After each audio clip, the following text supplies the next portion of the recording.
The monthly meeting of HWMA for April. Roll call, please. Tyler's on mute. Yeah, sorry about that. I hit a button I didn't mean to either. Castellano. Here. Herrera. Here. Bone. Present. Hogan. Here. There she is. Smith. Hi. Wilson. Here. All right. Consent calendar. All matters listed under the consent calendar are considered to be routine by HWMA board and will be enacted upon by one motion unless a specific request for review is made by a board member or a member of the public. The consent calendar will not be pulled. Will not be read. I just read that. Consent calendar will not be read. There will be no response discussion of these items unless pulled for discussion. Does any of the board members wish to pull an item from the consent calendar? D, please. D. Okay. D as in dog? It could be dog. Who has that one? Who had D? Rex asked for D. We've got it. I asked it to be pulled. Okay, you didn't want C, you wanted D then. Okay. Any others from the board? How about from the public? I see no raised hands. Okay. I'll entertain a motion that we accept all the items except D, A, B, C, and E.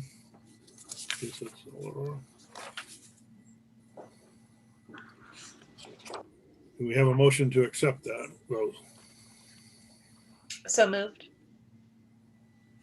We have a second? I'll second. We have a motion with a second. Roll call vote, please. Castellano. Aye. Herrera. Aye. Bone. Yes. Hogan. Yes. Smith. Aye. Wilson. Yes. Motion passes unanimously. Items pulled from the, I believe that, I don't see that on our, Yeah, so it's item. I don't see it. Did I miss that? No, item D for discussion, which is the. It is discussion. We pull them. We have a separate item on the agenda for pulling them. Oh, okay. Yeah. That's fine. All right. Rex, would you? Page 16. Go ahead and B. I was just wondering, do we put this out to bid at all for local? The agreement that was entered into with Golder and Associates was done early on in the development of HWMA, and it's been operated under a series of addendums for a number of years, pretty much the entire time. The change that you're seeing here, just so you know, is that you'll recall that when I came onto the authority, there were just a number of consultants that were working on this project, and we've been trying to consolidate, but we didn't want to do it too early, what with the closure of the landfill, and ensure that there was a change in sampling protocols that might throw an errant number. But after 5 years, we're looking at reducing SCS, because they performed some monitoring activities as well as Pacific Watershed and Associates. So we asked Golder, since they're already coming up and performing these duties on a regular basis, if we could fold that in. And so we resulted in an overall cost reduction for the total amount of monitoring that's occurring at the landfill. But as to whether this has gone out for a bid, it has not. Since Golder has had the contract, I want to say since about 2002, 2001 or thereabouts. So if it's something that the board would like to take a look at and have some proposals come in, we could certainly work on that next year. It wouldn't be a bad thing at all to be taking a look at that. But we were looking at trying to consolidate some of our activities with this agreement as well.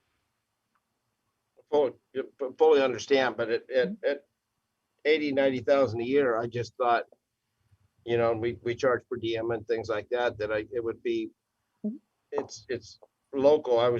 We have some pretty good firms here and they're nationally, you know, they're national firms. I mean, it's just best way to keep somebody honest is bid it every once in a while. Completely agree. Would you like, as part of the motion, if we could approve the addendum, because it would take quite some time in order to get somebody in, because this is all supposed to kick in July. Would you like for the next year to have an RFP go out to take a look at the services that other engineering firms could perform and at what cost? So you're saying give them a full year? Yeah.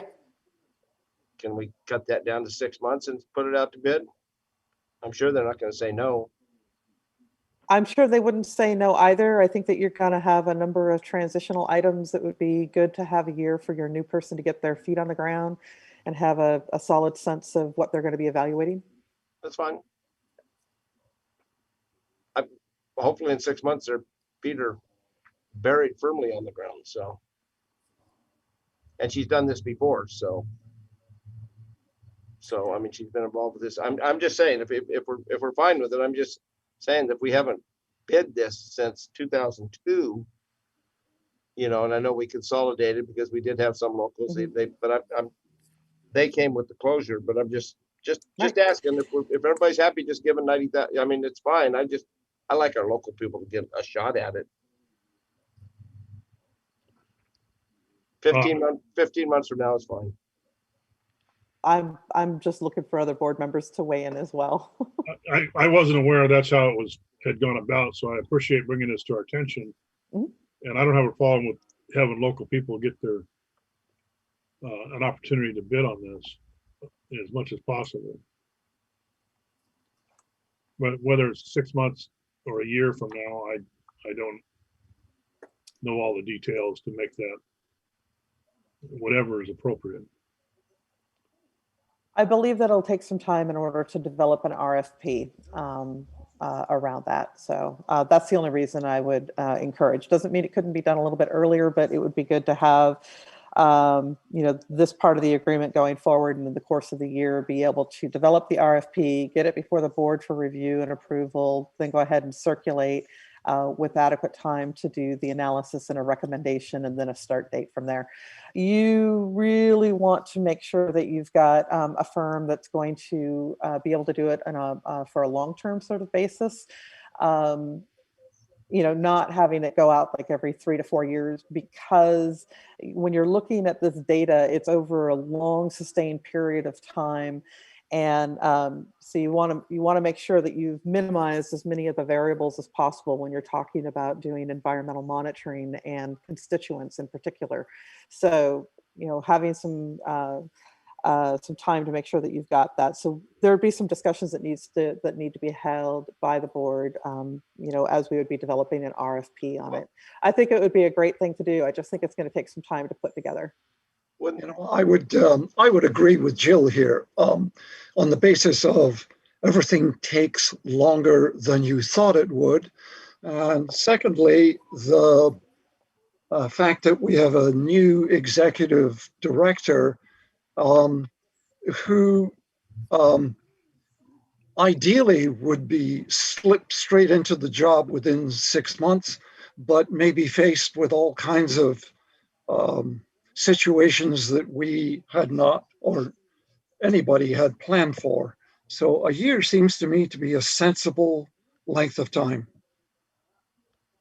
Jill, I'm sorry, let's say, just clarification. Would our environmental person be overseeing this now?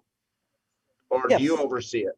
I've been overseeing it for the number of times. So he's still coming up to speed on some of this, and he's coming up really well, but you know, developing an RFP is going to be a little bit of a new animal for him as well. Won't the RFP just be a replication of what we've got in front of us in a roundabout way?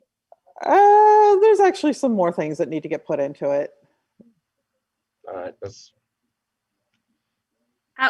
Sorry, to the Yeah. chair. How about we say that within a year, an RFP will be produced, and then maybe it's able to come earlier and that would be good. And if not, we won't be kind of having to have this come before the board again. Except for agreeing to an annual contract. I agree with Leslie. I think that's a great idea. Aren't we agreeing to a 1-year contract here though? So it doesn't, you can have it done in 6 months. We can't do anything, get out of the contract. That's all I'm saying. I'm good with the year. That's fine.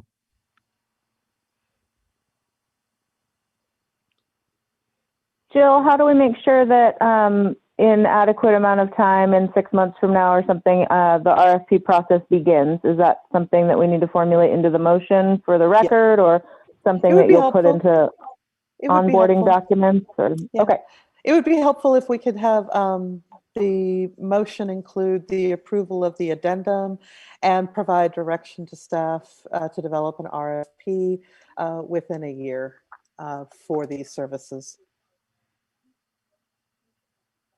That would be helpful. All right, I motion that we approve the addendum as is with the intent to develop an RFP within the next year. Great, thank you. Do we have we have a motion? Do we have a second for that? Second. We have a motion with a second. Roll call vote, please. Does that include having it done before the next time period? So, I mean, in a year, it could mean we could get it ready in the next, a year from now, and then it wouldn't be ready to bid on. We'd have to roll forward because it takes time to do the RFPs. That's a fair clarification. Okay. That's a fair clarification, Rex. And I would say maybe a slight amendment, Elaine, if you're agreeable, that the RFP and to secure a contractor within a year, or the consultant within a year.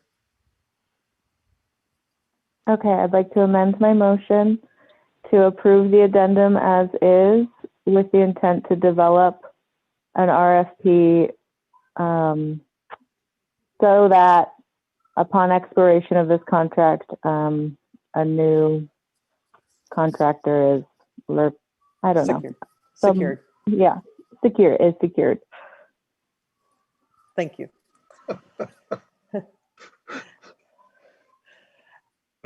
Robin, are you good with that? Okay. And any other amendments to the amendments, I'll second those too. Any further discussion on this? Could I interject Sure. for a second? Yes, sir. So just to put some context to this, just for you, Rex, this isn't like just handing over a small little document to somebody. These contracts, they're really big items. There's quarterly stuff, there's semi-annual, annual, and regardless if they're local, national, or global, you really need to find somebody that has a really good sense of landfill stuff in California. And that's really important. And having the history of the experience of this landfill in particular has a lot of how you go moving forward in the future. So there is something to be said for, working with people you've already worked with before. But nevertheless, it's always a good idea for some competition. I think that's healthy sometimes, but you don't always want to go with the cheapest thing. You kind of get what you pay for in a sense sometimes with consultants. So you got to be really keen on who you choose and how you choose them. Tony, it's not a bid, it's an RFP. And I'm Right. fully aware, but at the end of the day, we still have to be competitive. We are still looking at, I don't know if anybody else serves on any board that could spend this kind of money without it going to an RFP or a bid. I mean, we're limited to 50,000 at the county, and maybe you guys, we don't have enough money. So what I'm saying is, I'm fully aware of what you're saying, but we're dealing with the people's money, so we should make sure that we're getting our best bang for the buck. And maybe the best bang is somebody that costs a little bit more, but that's a weighted judgment of what they bring to the table. And that's how we bid everything is RFP, and that it's judged by the weight they bring to the table, experience, knowledge, yada yada. So I appreciate that.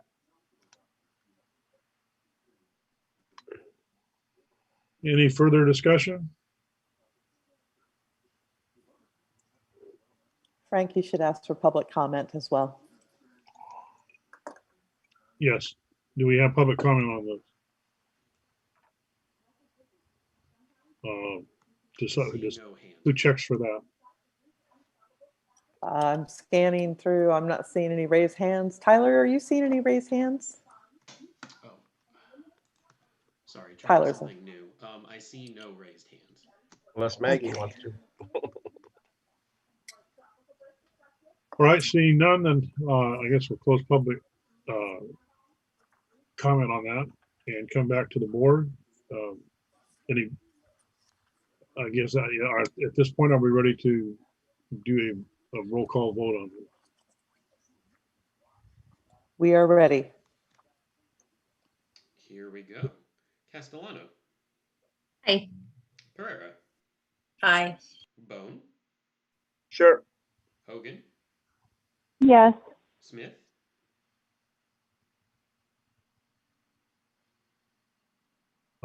Director Smith? muted. He's Director muted. Smith. You're muted, Director. Here he is. Hi. Ah, there we are. And Wilson. Yes. Motion carries unanimously. And that is all of the public comment. Now we have oral or written communication. This is the time it's provided for people to address the board or to submit written communications concerning matters not on the agenda. Board members may respond to statements, but any request that requires board action will be referred to staff for review. Reasonable time limits may be imposed on both the total amount of time allocated for this item and on the time permitted for each individual speaker. Such time allotted or portion therefore shall not be transferred to another speaker. Do we have any public comment? And Chairman Wilson, as of 4 o'clock today, we had not received any written comment. Tyler, can you just double check that you hadn't received anything between 4, or excuse me, I think I asked for it about 4:50, since 5 o'clock forward? I am currently reviewing and I do not see anything. Okay. Do you see if there's any hands that have been raised? Likewise, I see no raised hands currently. Okay. Okay, having not received any or no hands raised, I'm going to close public comment. Standing items, review update on CalRecycle CRV beverage and container program. Director Duffy? Okay. Yeah, so first off, there was a number of position letters that was approved by the board this evening on the consent calendar pertaining to a number of pieces of legislation that have been introduced in the last month. In the course of activities since last month, I've had several meetings with representatives from the California League of Cities and Senator McGuire's office, as well as Assemblymember Woods's office in order to discuss some of the draft legislation and the resulting impacts. And a lot of that information ended up being folded into those position letters. Today, John Kennedy of RCRC called regarding some additional considerations that AB 1311, which is Assemblymember Woods's bill. Right now, Assemblymember Woods's legislation is more specific to the ability of incorporating appointments into an allowable use. And they are also talking with Assemblymember Woods' office to increase the allowable daily load limits, as well as some of the problematic language which is contained within 1454. So it sounds like California League of Cities, CSAC, as well as RCRC are all working very closely trying to address some of the issues in here. I also, in that conversation, encouraged him to reach out to Hambro because they've got a need, and it's good for board members to know this. They have a need for an emergency waiver to transport CRV materials up into Highway 199, up into Oregon and then down I-5 when last chance grade is closed.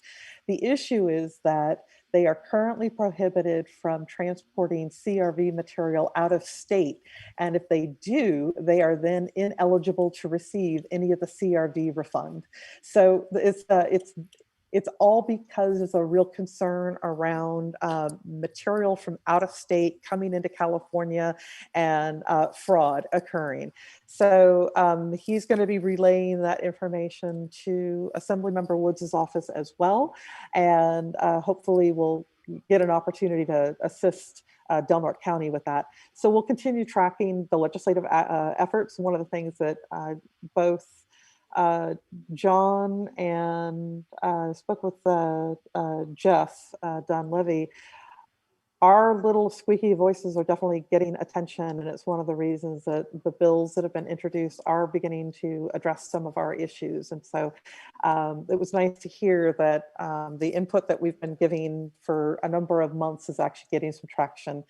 One of the other things that board members should be aware of is that on Tuesday, just this past Tuesday, I received a call from an out-of-county recycling center owner who is interested in evaluating the possibility of coordinating with HWMA, Recology, and Humboldt Sanitation towards establishing an additional recycling center here in Humboldt should appointments become available. So they are looking at some potential suitable locations. So that's promising, and we'll continue working with them. And that concludes my CRV report for this month. Do we have any questions? To the chair. Yes, sir. Have we done a cost analysis? How much it would cost us just to open back up? I got 4 phone calls today on CRV.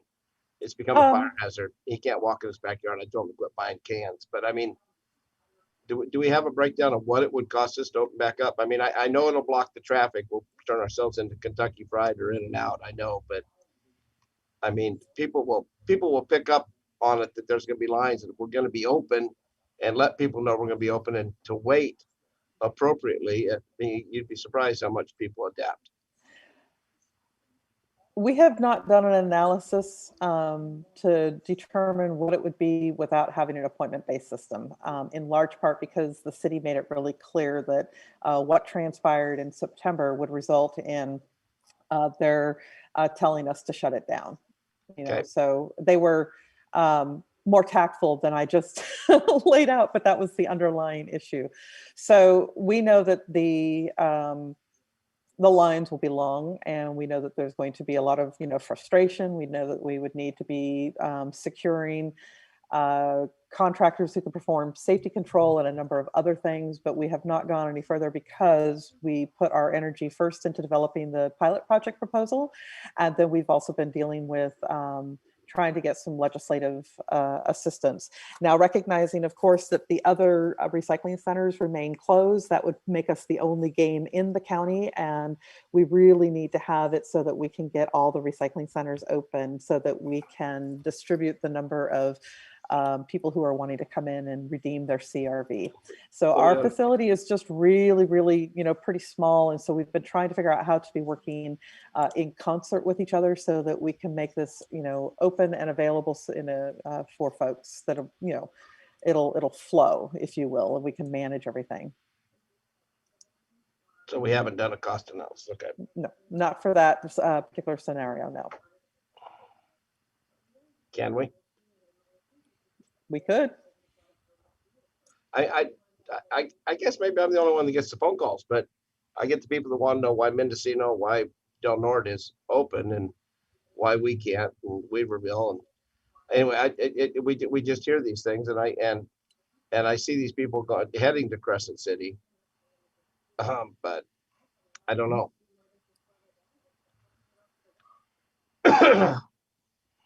So that's, I mean, we've been talking about this since July, so that's where we are right now. I know, but talking about something over and over and doing it is the definition of insanity. So I'm just saying we're here to provide a service. I'm just, can we make, I love talking about it every week, but we're no closer than we were in July. We opened up for 3 days, excuse me. We did open. Yeah. So I was any there. other questions? Well, I have some. If anybody else does, I'll wait for them to speak first. Okay, hearing none. My question did roll around the same idea that I guess you might have made us aware of it back in July, but it's been a while. But the city told us that we had to shut down, and basically it sounds like in some very blunt terms. But since then we've had this thing with In-N-Out and Kentucky Chicken that we were able to weather that, and also the impact of what's happened with the stores that are facing this $36,000 a year fee, if you would call it, or assessment, whatever we want to call this, take by Cal Recycle, might have the city view this in a little different light. And that's a really fair point. The in-store redemption, there are 48 locations. That being said, I do know that some places are saying they're taking them, but they're not, and that I've heard that some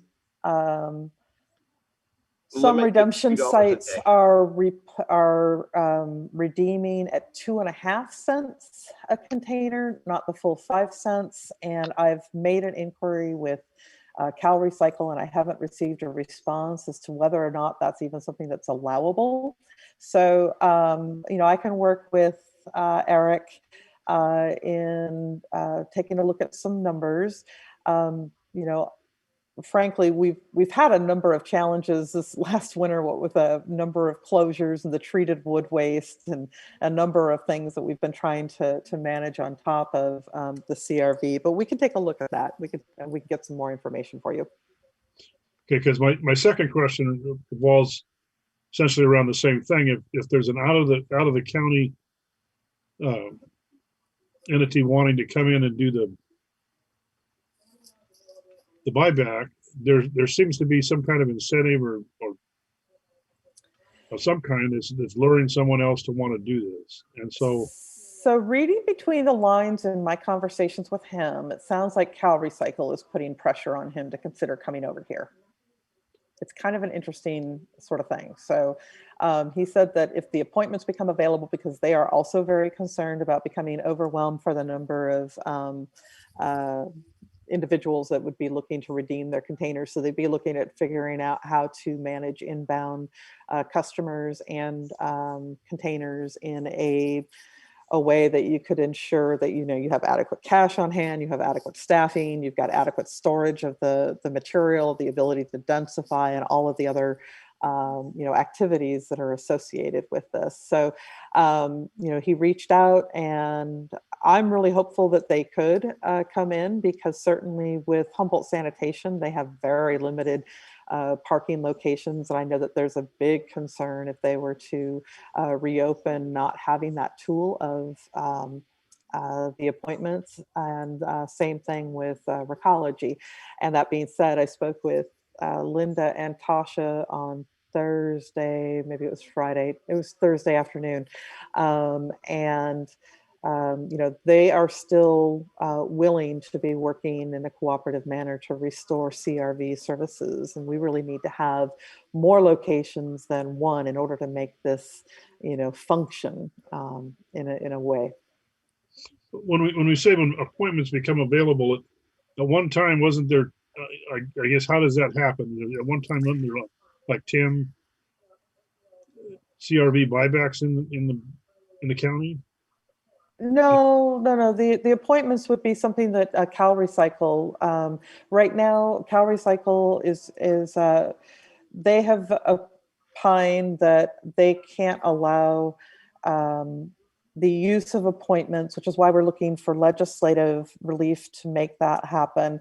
And if if they are directed by the legislature to make appointments available, then we can utilize appointments so that we could manage. We wouldn't have people just doing walk-in. They would have to come in a block of time so that we could manage the amount of vehicles and people that are within our facilities, so that other people who are utilizing the recycling center, bringing in their appliances or their e-waste, will also still be able to get in and utilize those services. Okay, I misunderstood the word appointments. Yeah, They no, it's used to okay. do that in a comment. I took it to mean the appointments of being able to have a recycling buyback center. Oh, yeah, no, this is actually having appointments to bring your material in. I understand that part. Yeah. We've been doing that. Yeah. And we would be looking at doing that for just a temporary, purpose, just so that we could alleviate the amount of backlog and demand for the services. It's just a flow regulator, really. Well, I'm still convinced that it's obviously gotten bigger because we've gone longer, but also some people have given up on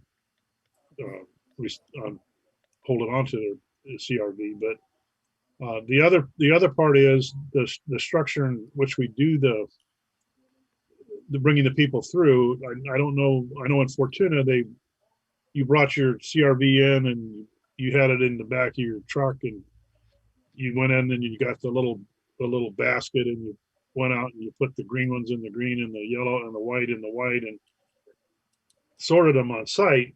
Where if you change the procedure process and have this is going to be done before you get here. If you're going to sort them when you get here, you're going to sort yourself out the gate. If you do all this before, so you come in and this gets rethought so that it's streamlined and it gets done quicker. And So, and if we could also use other sites where this could be done, so that we can get this backlog. Once you get through your backlog, I believe it's going to settle down to where you're not backing up Broadway. completely agree with you. So to that end, when we did the partial reopen of the Eureka Recycling Center, we had already done a number of design layout changes.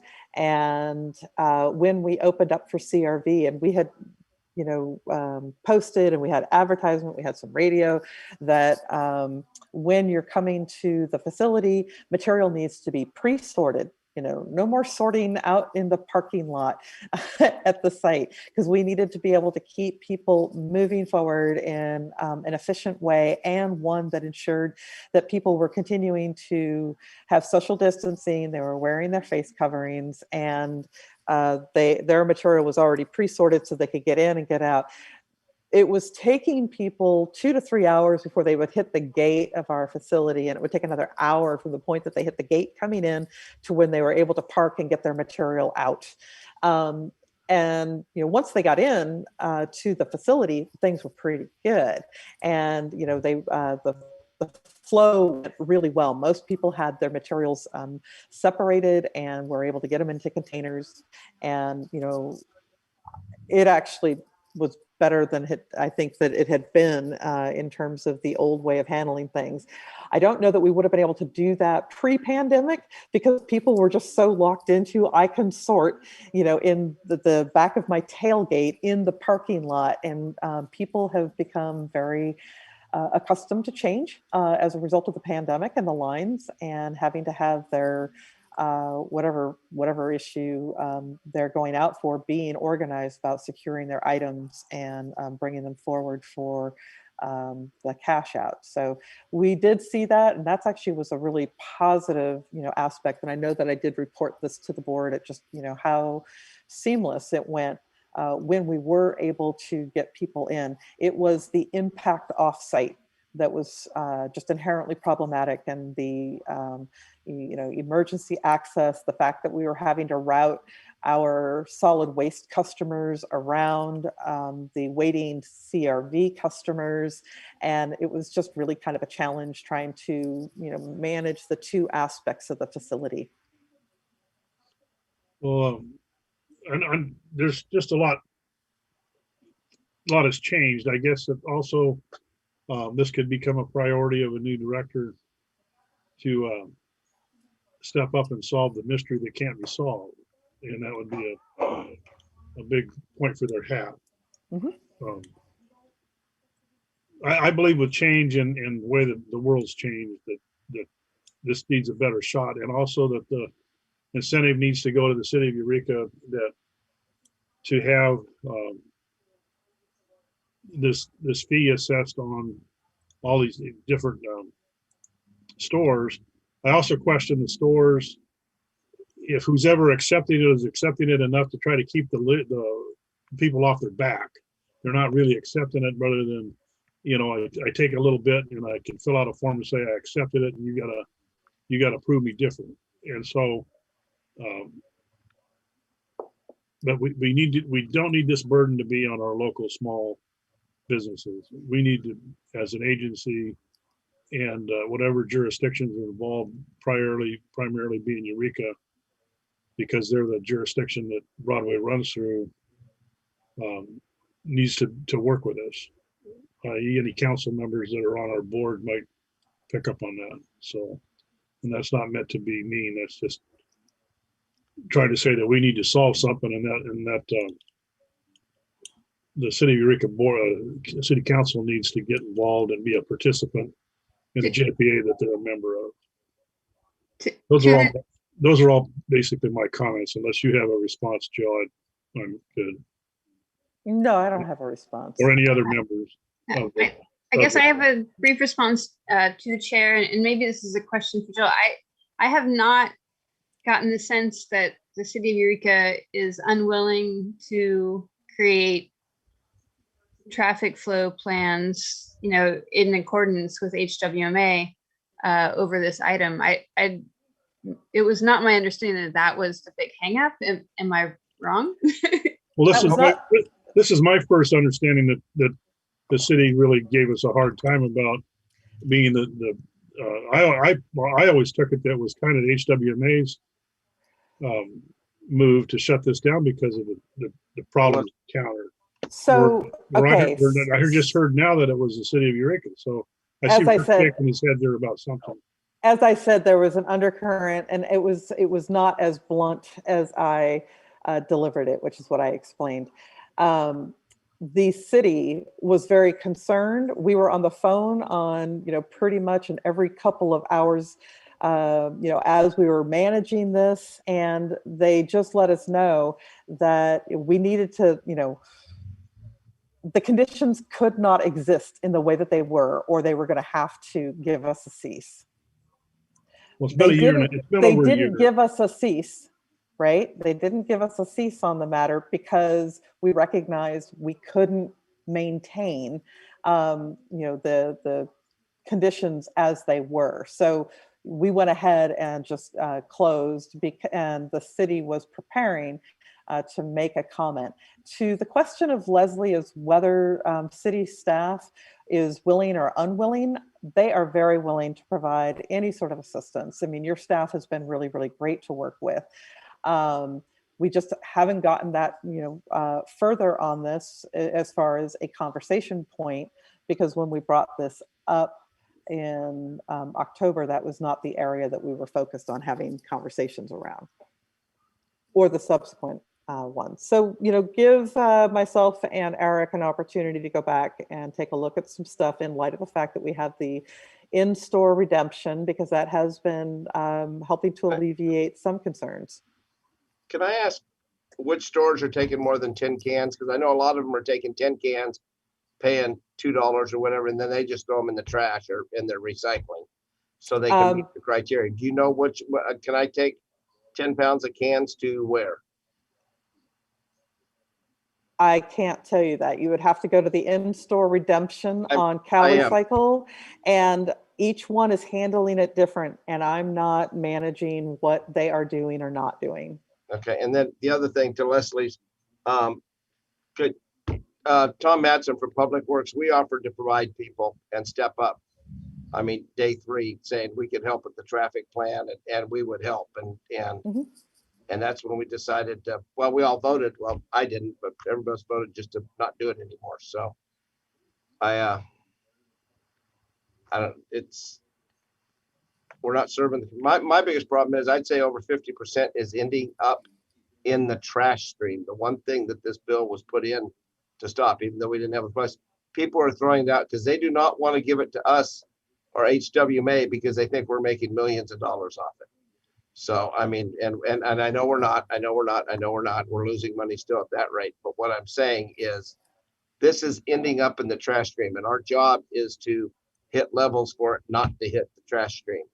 And I just don't think we're trying hard enough. I'm sorry. I wouldn't be getting all these phone calls if we were. Any other comments from the board? Is this something we open up to public? It's an informational item. You can certainly accept any public comment on it. Do we have any public comment?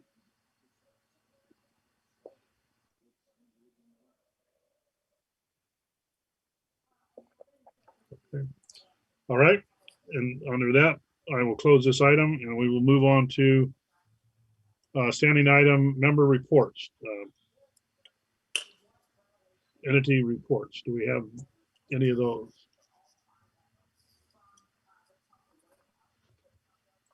See Leslie's hand up. So exciting. I did. I attended the local task force meeting where SB 1383 was discussed.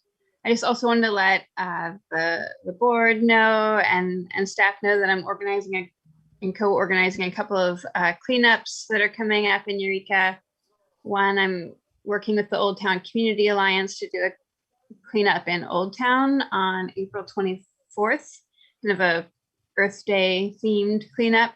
And then working with the city and city staff to do a kind of a pilot project for a cleanup that includes a lot of kind of community benefit sorts of topics that we're hoping to kind of build in terms of like some community pilot programs that will be on the Wabash neighborhood near where I live on May 1st.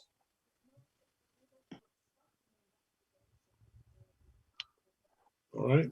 Any other entities have anything to report? I see none, hearing none. We'll close that item. And we will move on to item 6, the executive director's report.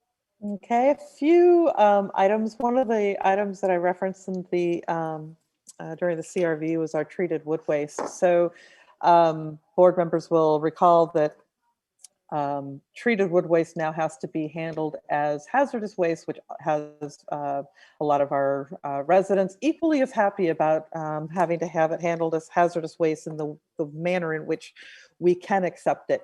DTSC has been able to move forward. They are developing a waiver program. So we got an application for a waiver so that we can accept treated wood waste at the transfer station, not the hazardous waste facility.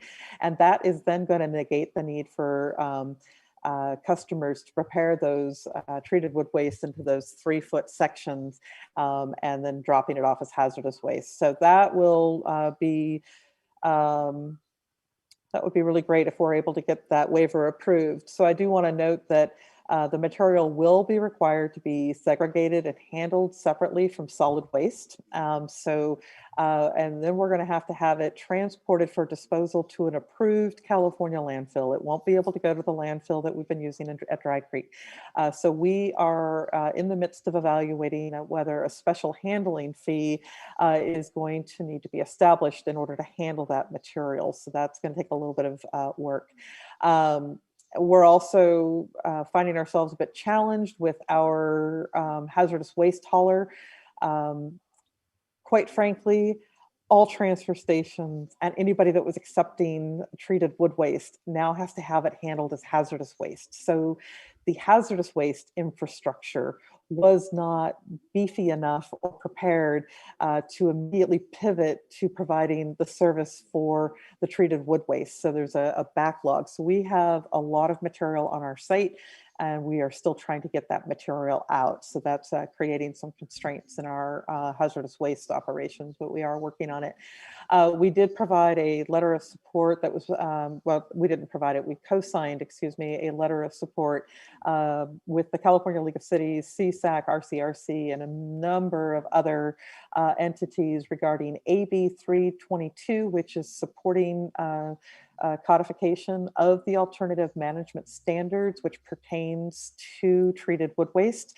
And we're hoping that that legislation will begin to alleviate some of the burdens that have been associated with the transportation and management and disposal of treated wood waste. In the realm of the Hawthorne Street Transfer Station, you'll recall that I let everybody know that the solid waste permit was approved in December for our station, and our transfer processing report was submitted to the county on April 1st, and that document was approved last week. And of course, this is the document which basically outlines all of the conditions that we are required to operate our facility under, unless of course we have a waiver or some form of variance is granted by the LEA.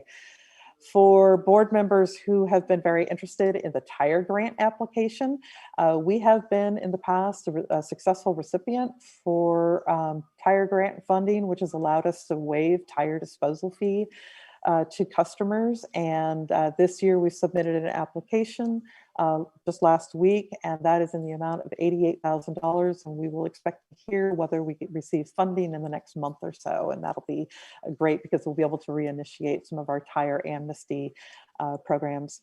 As Leslie noted, the Solid Waste Task Force met on Wednesday, March 24th, and I will say that it was a great turnout in terms of the number of people who participated. We did have all but the cities of Trinidad and Blue Lake present in terms of representatives, and I think we had when I was counting it up, like 32 people ended up attending that meeting, and it was really great. There's a new energy, there's a new commitment to identifying the opportunities so that we could be working regionally by those folks that were present.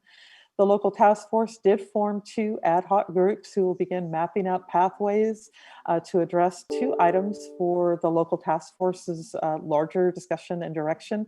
And one is a recycling contamination ad hoc group, and the other is the SB 1383 ad hoc group. So the recycling group will be meeting, I think, on Tuesday, and the 1383 group is going to be meeting on Friday of next week. A piece of legislation that I think everybody was a little surprised by was SB 95. Some of you may have heard this at the city levels. On March 19th, Governor Newsom did sign Senate Bill 95, which requires employers in California with more than 25 employees to provide supplemental COVID leave, and that's paid sick leave for those covered employees. The bill takes effect immediately and is actually retroactive to January of this year. And so employers had until March 29th to ensure compliance with the new requirements. And we have completed implementation of the bill's requirement. The Executive Advisory Committee is tentatively scheduled to meet and discuss the draft fiscal year 21-22 budget on April 29th, and that meeting will also be noticed. We are working with Recology and Humboldt Sanitation because both of their loading agreements will be expiring this year. They have different expiration dates, but we're trying to work on developing a universal model satellite loading agreement instead of the different agreements that are in effect today. The differences between the Fortuna site and the Humboldt Sanitation site are related to actions that were taken in 2001. So there was just a difference of that time period. So this is pretty both Linda and Tasha were very welcomed by the authorities' efforts here because it's going to ensure that both contractors are meeting the same provisions and conditions and is consistent between them. They have had a couple of differences, and this is going to alleviate that. The recycling rate adjustment review for the application that was submitted by Recology for our curbside processing of recyclables is complete, And this information will be presented to the board along with the final budget at the May 13th meeting. One note, and it's really premature to say anything or to, and in the effort of managing expectations, there's some renewed interest in the LEA fee. In this case, the possibility that City of Fortuna is looking at incorporating that fee into their structure, which would then eliminate the need for HWMA to increase our fee by the requested 57 cents. So I've been having some conversation with the LEA's office, and I'll be resuming some additional conversations next week with the City of Fortuna and some other folks. And we may actually see the possibility of our final rate if the LEA decides to remove that for consideration, and that could be really beneficial. Then our budget will change a little bit, but it would mean that we don't need to increase our rates as we had initially identified at that March meeting. And then the other big time that spending on things has been the ongoing support and coordination for the ED recruitment efforts. And that concludes my report. All right, thank you. Any questions for Director from board members? It appears not. So then I guess we'll close that item and move on to item 7. It's closed session. Is this something that we have to log off and log back on, or do we just kick everybody out of the room? And Tyler will go ahead and kick everybody out of the room who's not on the board, and then he will turn over the controls to me. And I'm hoping that he's going to turn off his mute so I can hear him responding. And excuse me, Chair, you should ask for public comment before we go into closed session. I'm sorry. Is there any public comment on the closed session item?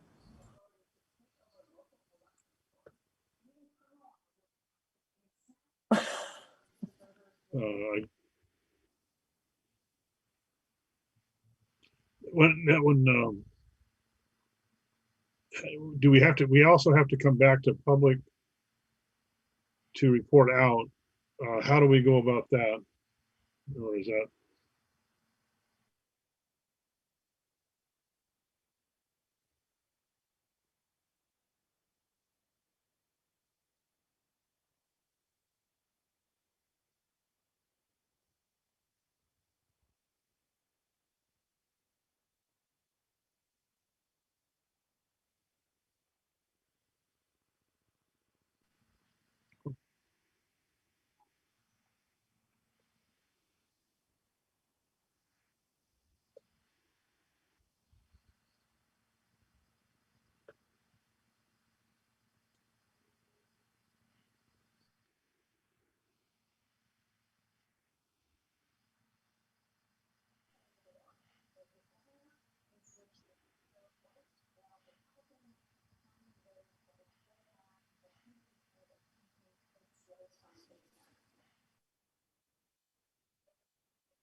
Okay, and I am the host now. Thank you, Tyler.